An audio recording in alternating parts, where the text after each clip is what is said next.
नमस्कार, मैं हूं स्मृति मल्होत्रा और आप देख रहे हैं Frontline breaking news. Joshimath, Uttarakhand के जोशीमठ से जुड़ी हर एक अपडेट हम आपके लिए लेके आ रहे हैं। वैसे ही एक अपडेट आज सामने आई है जिसमें होटल मलारी इन और माउंट व्यू की 100 मीटर की दूरी पर दो और होटल्स हैं जो एक दूसरे की तरफ झुक गए हैं। बता दें कि उन दोनों होटल्स में जो पहले का गैप था वो 4 फीट का था, लेकिन अब वो गैप कुछ इंचेस ही रह गया है। आइए जानिए क्या है पूरी खबर। उत्तराखंड के जोशीमठ में दो और होटल एक दूसरे की तरफ झुक गए हैं। इनका नाम स्नो क्रेस्ट और कॉमेट है। दोनों होटलों के बीच करीब 4 फुट की दूरी थी जो अब कम होकर सिर्फ कुछ इंच रह गई है।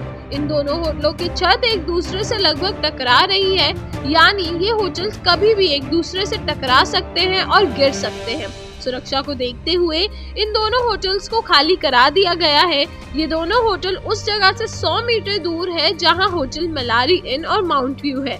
इन दोनों होटलों को गिराने की प्रक्रिया रविवार को शुरू हुई है। वहीं जोशीमठ संकट को राष्ट्रीय आपदा घोषित करने के मामले में सुप्रीम कोर्ट में आज सुनवाई होगी। जोशीमठ ओली रोपवे के पास दीवार में 20 फीट लंबी दरार उभरी। जोशीमठ ओली रोपवे के पास बड़ी दरार उभर आई है। इस रोपवे के ऑपरेशंस एक हफ्ते पहले ही बंद कर दिए गए थे। रोपवे इंजीनियर दिनेश भट्टी ने बताया कि इस रोपवे परिसर के पास एक दीवार पर 4 इंच चौड़ी और 20 फीट लंबी दरार आ गई है। इस इलाके में दरार पड़े घरों की संख्या अब 723 से बढ़कर 826 हो गई है। इनमें से 165 घर असुरक्षित इलाके में हैं। राज्य आपदा प्रबंधन संस्थान ने बताया कि अब तक 2033 परिवारों को रिलीफ सेंटर्स में शिफ्ट किया जा चुका है। रविवार से शुरू हुआ होटलों को गिराने का काम central building research institute CBRI Roorkee की निगरानी में हो रहा है।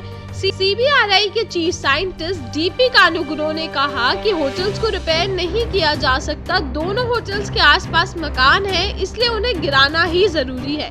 होटल्स और ज्यादा धन से गिर जाएंगे जिससे ज्यादा नुकसान हो सकता है, इसलिए इन्हें जल्द से जल्द गिराया जाएगा। इसके लिए मैकेनिकल टेक्निक का उपयोग किया जा रहा है। उन्होंने कहा कि हम ये भी किसी प्रकार की भारी वाइब्रिंग मशीन का उपयोग नहीं कर सकते क्योंकि हम जमीन को बचाना चाहते हैं। इसके लिए मजदूरों को स्पेशल ट्रेनिंग दी गई है। हम यहाँ सुनिश्चित करने की कोशिश कर रहे हैं कि जमीन के अंदर कम से कम या कोई काम ना हो।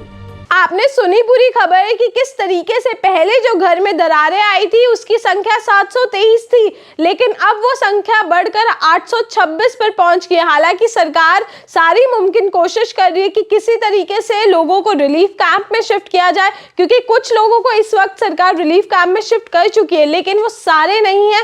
बहुत से लोग जो वहां पर हैं वो परेशान हो रहे हैं कि उन्हें प्रॉपर जो है सहायता नहीं मिल रही, प्रॉपर खाना पीना नहीं मिल रहा। लेकिन सरकार कोशिश कर रही है। सरकार ने बहुत से लोगों को जो डेंजर जोन में थे, उत्तराखंड के जोशीमठ के डेंजर जोन में थे, उन लोगों को सरकार ने पहले ही रिलीफ कैंप में शिफ्ट कर दिया। और सरकार ने मुआवजे के तौर पर लोगों को 1,50,000 रुपए भी दिए थे कि वो 50,000 जो है शिफ्टिंग के लिए रख ले और 1 लाख रुपए की अपना खाना पीना और सब कुछ मैनेज कर सके। लेकिन अभी भी बहुत सी प्रॉब्लम्स है उत्तराखंड के जोशीमठ से। इसी तरह की उत्तराखंड के जोशीमठ से जुड़ी हर अपडेट के लिए जुड़े रहिए फ्रंटलाइन ब्रेकिंग न्यूज के साथ, सबसे पहले सबसे आगे। धन्यवाद।